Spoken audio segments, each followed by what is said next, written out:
Hindenburg की report के बाद देश के सबसे बड़े उद्योगपति गौतम अडानी एक के बाद एक दिक्कतों में घिरते जा रहे हैं। एक और विपक्षी दल इस मामले सरकार को साध रहे हैं, वहीं अडानी के शेयर भी गिरते जा रहे हैं।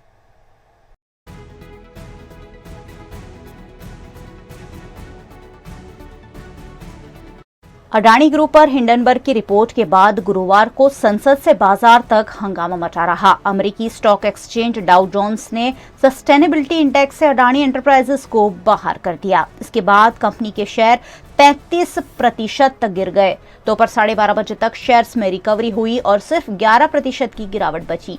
हालांकि इसके बाद अडानी एंटरप्राइजेस के शेयर में एक बार फिर 2.19% की गिरावट आई और बाद में मार्केट बंद होने तक ये 1531 रुपए पर पहुंच गया। उधर संसद में विपक्ष ने अडानी ग्रुप पर लगे आरोपों की जांच की मांग को लेकर शुक्रवार को फिर हंगामा किया, जिसके चलते लोकसभा और राज्यसभा की कार्यवाही सोमवार तक स्थगित कर दी गई। विपक्ष इस मामले की जांच के लिए ज्वाइंट पार्लियामेंट्री कमेटी या सुप्रीम कोर्ट की निगरानी वाले पैनल बनाने की मांग कर रहा है। कांग्रेस ने सोमवार को देश भर में इस मुद्दे पर प्रदर्शन करने का भी ऐलान किया है। हिंडनबर्ग की रिपोर्ट आने से पहले अडानी एंटरप्राइजेस के शेयर की कीमत 3400 रुपए के करीब थी, जिसके बाद कंपनी का शेयर 66% तक की गिरावट भी देख चुका है। इसी बीच ये भी खबर आई कि सरकारी बैंक एसबीआई ने अडानी ग्रुप को 21.38 हजार करोड़ रुपए का लोन दिया है।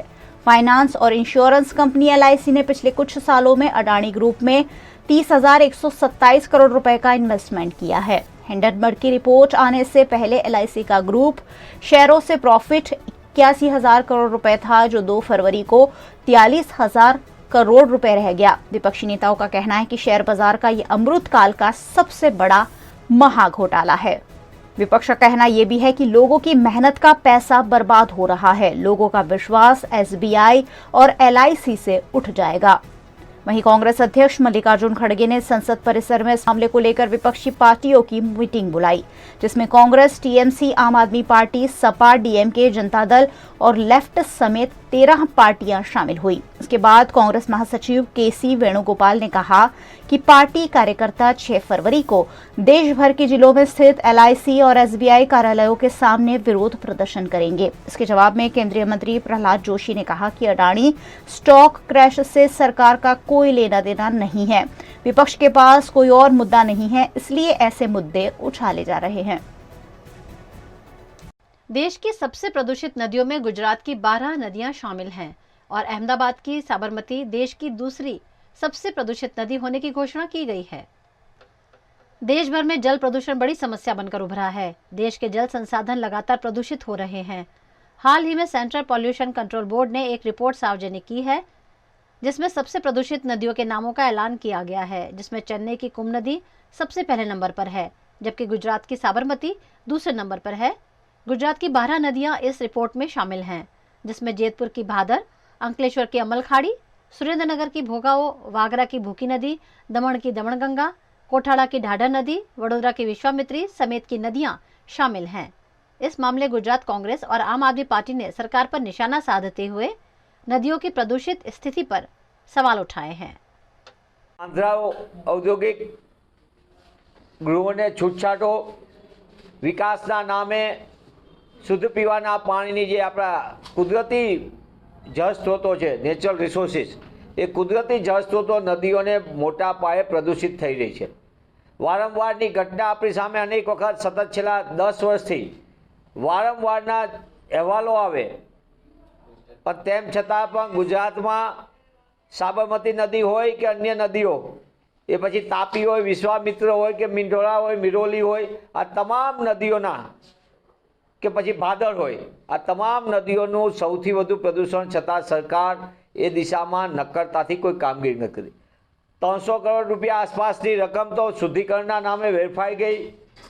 નામદાર વડી અદાલતે સુઓ મોટો કરીને સાબરમતી માટેનો સમગ્ર બાબતને હાઈકોર્ટની ફટકાર, રાજ્ય સરકાર અને કોર્પોરેશનના શાસકો દેખાવ પૂરતી કામગીરી કરે અને પ્રદૂષણ નિયંત્રણ બોર્ડ ગુજરાતનું એ ભ્રષ્ટાચારનું એપી સેન્ટર હોય તે રીતે વર્તી રહ્યું છે। પ્રદૂષણ નિયંત્રણ બોર્ડની કામગીરી રાજ્યની અંદર કુદરતી જળ સ્ત્રોતો હોય કે અન્ય જગ્યાએ, એ પછી એર પોલ્યુશન હોય કે વોટર પોલ્યુશન હોય કે અન્ય પ્રકારનું, એ પ્રદૂષણ નિયંત્રણ કરવાનું કામ પ્રદૂષણ નિયંત્રણ બોર્ડનું છે। सेंट्रल पॉल्यूशन कंट्रोल बोर्ड का जो रिपोर्ट आया है वो उसमें चौंकाने वाली बात सामने आई है। उसमें बताया गया है कि साबरमती नदी भारत की दूसरी प्रदूषित नदी है। आप बताओ, हम बात कर रहे थे यमुना गंगा की सफाई की, यमुना के सफाई की। यमुना जहरीली है, यमुना पानी बहुत खराब है, वहां पे भी जरूरत है साफ करने की। लेकिन गुजरात के साबरमती नदी पीने लायक तो छोड़िए, स्नान करने लायक पानी नहीं है। ये किसकी जिम्मेदारी है? सालों से बीजेपी का शासन है, 28 साल हो गए और अभी तक प्रदूषित नदी बढ़ती जा रही है। साबरमती नदी प्रदूषित बढ़ती जा रही है। मुझे लगता है कि गुजरात सरकार को उसकी जिम्मेदारी लेनी पड़ेगी और गुजरात सरकार ये बताए कि कितने टाइम में क्या एक्शन लिया जाएगा नदी को शुद्ध करने के लिए, पानी शुद्ध करने के लिए और हमारी साख बचाने के लिए। उतना ही नहीं, गुजरात में दूसरी 12 नदियां हैं, वो भी जहरीली साबित हुई है, वो भी प्रदूषित साबित हुई। गुजरात के गृह राज्य मंत्री हर्ष संघवी वडोदरा भाजपा कार्यालय पर पहुंचे और यहां उन्होंने भाजपा संगठन के नेताओं के साथ कई मुद्दों पर बैठक की। गुजरात के गृह राज्य मंत्री हर्ष संघवी आज वडोदरा के दौरे पर थे। इस दौरान मनुभाई टावर स्थित भाजपा कार्यालय पहुंचकर उन्होंने चुने हुए जनप्रतिनिधियों और भाजपा संगठन के पदाधिकारियों के साथ बैठक की। हर्ष संघवी वडोदरा के प्रभारी मंत्री भी हैं। ऐसे में उन्होंने सरकार के सभी विभागों के साथ बैठकर विकास की जरूरतों की जानकारी ली।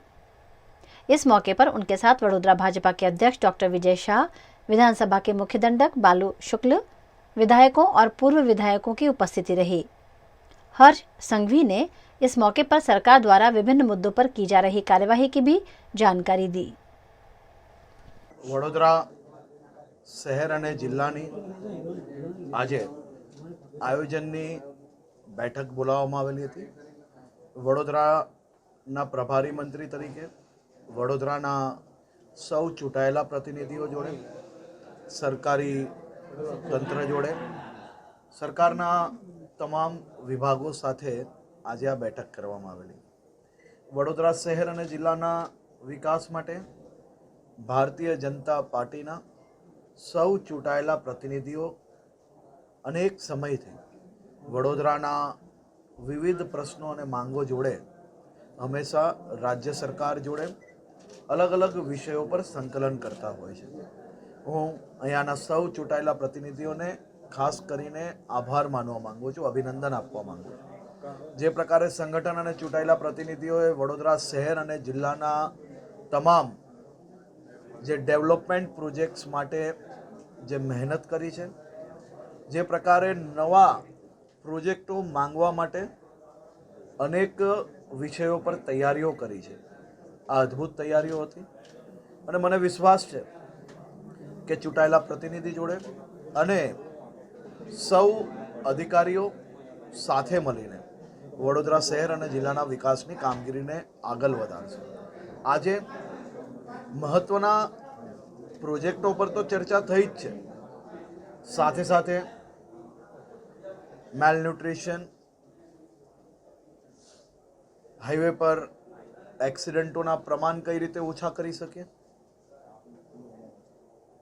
જિલ્લાના ગામડાઓમાં ઓર્ગેનિક ખેતી ઉપર ભાર કઈ રીતે મૂકી શકાય, મહાનગરના અલગ અલગ જે હિસ્ટોરિકલ મોન્યુમેન્ટ્સ છે એના ડેવલપમેન્ટ પર કઈ રીતે કામ કરી શકાય, લો એન્ડ ઓર્ડરની વ્યવસ્થાઓ, સિવિલ હોસ્પિટલની વાત, એજ્યુકેશન સેક્ટરની વાત, આ તમામ વિષયો પર વિસ્તૃત ચર્ચા આજે કરવામાં આવી છે। गुजरात के वडोदरा के इस्कॉन मंदिर में आज नित्यानंद त्रयोदशी के उपलक्ष्य में धार्मिक विचार गोष्ठी का आयोजन किया गया। वडोदरा के इस्कॉन मंदिर में आज नित्यानंद त्रयोदशी के उपलक्ष्य में धार्मिक विचार गोष्ठी का आयोजन किया गया, जिसमें तमाम संप्रदाय के संतों ने इस कार्यक्रम में उपस्थित रहकर धर्म पर अपने अपने विचार व्यक्त किए। इस धार्मिक कार्यक्रम में वडोदरा शहर के मेयर केयू रोकड़िया ने भी अपनी उपस्थिति दर्ज करवाई। साथ ही उन्होंने वैदिक संस्कृति के प्रचार प्रसार को भी काफी महत्वपूर्ण बताया। गुजरात के वडोदरा की MS यूनिवर्सिटी की लॉ फैकल्टी में कैंटीन की मांग को लेकर ABVP के छात्रों द्वारा विरोध प्रदर्शन किया गया। आज रोज अखिल भारतीय विद्यार्थी परिषद द्वारा लॉ फैकल्टी के अंदर आप देख सकते हो कि विद्यार्थी परिषद के कार्यकर्ताओं द्वारा 1.5 साल से और कैंटीन के लिए मांगनी करने में आ रही है और 1.5 साल से 6 बार आवेदन पत्र विद्यार्थी परिषद दे चुकी है, पर डीन मैडम कुछ आगे स्टेप नहीं ले रहे, वो इसको बहुत लाइटली ले रहे। आप देख सकते हो कि लॉ फैकल्टी के अंदर जो विद्यार्थी है उनको एक एक लेक्चर्स के बाद बाहर नाश्ता करने जाना पड़ता है, उनके लेक्चर्स छूट जा रहे, तो उनके लेक्चर छूट जा रहे। इसका मतलब लॉ फैकल्टी के अंदर जो लेक्चर छूट जा रहे, इसका मतलब ऐसा है कि विद्यार्थियों का जो भविष्य है वो आगे जो वो लोग पढ़ नहीं पा रहे। तो उसके लिए विद्यार्थी परिषद के कार्यकर्ता जो कैंटीन है उसको जल्द से जल्द खुलाने में आए, ऐसी मांगनी है। अगर जो फैकल्टी में कैंटीन नहीं खुलेगी तो विद्यार्थी परिषद उग्र में उग्र आंदोलन करेगी। और आज डीन मैडम ने कुछ जवाब नहीं आया तो यहीं पे बैठे रहेंगे, विद्यार्थी परिषद के कार्यकर्ता आंदोलन करेंगे।